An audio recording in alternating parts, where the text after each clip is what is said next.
दस्तक ड्रामे की आज की किस्त में आपने देखा कि कोर्ट की हियरिंग से पहले सैफ अपने बेटे शानी को अपनी तरफ करना चाहता है ताकि इसे लालच दे सके खिलौनों का, चीज़ों का, ढेर सारे प्यार का। अब शानी अदालत में अपने असल बाबा के पास जाने के लिए जिद करेगा। वैसे भी इतना छोटे से बच्चे के जहन के साथ खेल रहा है ये घटिया शख्स। इतने छोटे से बच्चे को तस्वीरें दिखा दिखा कर बता रहा है कि तुम्हारी मामा की शादी मुझसे हुई थी पहले, फिर हमारी लड़ाई हो गई और वो तुम्हें मुझसे छीन लिया तुम्हारी माँ ने। कितना गलत भर रहा है इसके दिमाग में, इसकी माँ के खिलाफ भड़का रहा है कि इसकी माँ ही गलत है, मैं गलत नहीं। इतने छोटे से बच्चे को फ़ोन पकड़ा दिया, किसी को बताना मत और मुझसे बातें करना। अब इधर शानी अपनी माँ को वाकई इस फ़ोन के बारे में नहीं बताता, लेकिन सोने से पहले वो अपनी माँ से सवाल ज़रूर करता है। इसके नन्हे जहन में ये सवाल गूंज रहे हैं कि क्या वो अंकल सच में मेरे बाबा हैं। किरण इसकी बात सुनकर परेशान हो जाती है। शानी, वो अंकल तुम्हारे कुछ नहीं लगते। वो इस बच्चे के दिमाग से ये सब कैसे निकाले। ऊपर से कोर्ट में शानी से जब सवाल किया जाएगा कि वो अपने सगे बाप के पास रहना चाहता है, तो वो कैसे शानी को समझा पाएगी। इधर फिरोज साहब जो अपनी बीवी के लिए तो परेशान है कि इसकी बीमारी की वजह से वो क्या कुछ नहीं कर रहे, और दूसरी तरफ किरण के साथ खेल खेल रहे हैं। इसकी खूब बुराइयां की जाती हैं मोइस की खाला फ़िज़ा के सामने। इसे बुरी तरह से किरण से बदगुमान करते हैं। फ़िज़ा को भी यही लगता है कि फ़िरोज़ भाई सच कह रहे हैं, किरण ने तो मोइस को ट्रैप कर लिया है और अपने बेटे को इसके सगे बाप से दूर रखा है। इधर आप देखेंगे कि किरण को अगले दिन इत्तला मिलती है कबीर मामू के आने की, तो वह तैयार होकर मोइस के साथ अपनी अम्मी की तरफ जा रही है। रास्ते में भी परेशान है। जब मोइस इसके हाथ पर हाथ रखता है, परेशान मत हो, सब ठीक हो जाएगा। वहीं कबीर की आमद पर इसकी बहन को भी बहुत खुश होती है।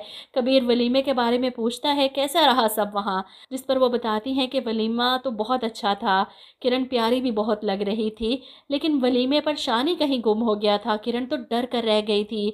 सैफ ने केस किया है ना शानी को वापस लेने के लिए। ऐसे में किरण भी पहुंच जाती है मोइस के साथ अपने मामू से मिलने और अपनी परेशानी इनसे शेयर करती है, जिस पर कबीर कहते हैं कि वो लाख कोशिश कर ले, शानी को तुमसे छीन नहीं सकता। अपने मामू की तसल्ली पर किरण के चेहरे पर मुस्कुराहट आ जाती है, लेकिन किरण इस सब के बारे में जानती ही नहीं कि शानी और सैफ का राब्ता है आपस में। शानी अपने कमरे में लॉक होकर अपने बाबा से वीडियो कॉल पर बातें करता है। जब सैफ इसे लालच देता है, ये देखो मेरे बेटे का कमरा, इतने सारे टॉयज, खिलौने, चीज़ें, ये देखकर तो शानी खुश हो जाता है। सच में ये सब मेरे हैं। इसे देखकर सैफ भी खुश। हाँ, ये सब कुछ तुम्हारा है, बस तुम मेरे पास आ जाओ। अब शानी का दिल करता है कि वो अपने बाबा के पास चला जाए और उसे ये सब मिल जाए। इधर फरियाल सैफ को ये सब करते सुन लेती है। अब सैफ फ़ोन लेकर अपनी माँ के पास जाता है, जिस पर वो पूछती है किससे बात कर रहे हो तुम। जवाब में सैफ खुश होकर अपनी माँ को बताता है अपने बेटे शानी से। शानी की दादी तो खुशी से उछल पड़ती है, सच दिखाओ मुझे मेरे पोते को। शानी को देखकर तो वह सदके वारी जाती हैं, मैं तुम्हारी दादी हूँ, तुम मेरे पास आ जाओ, मैं तुम्हें बहुत प्यार करूँगी।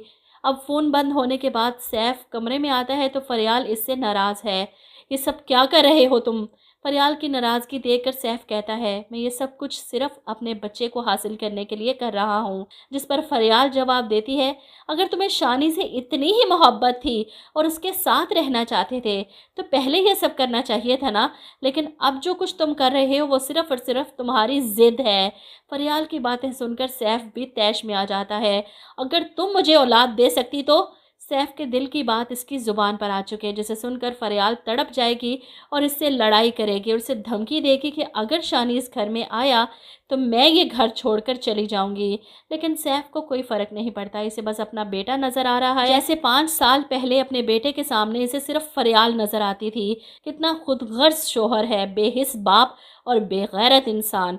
ये सैफ, इसका अंजाम तो बहुत बुरा दिखाना चाहिए। आप लोग क्या कहते हैं इस बारे में, कमेंट करके ज़रूर बताइएगा।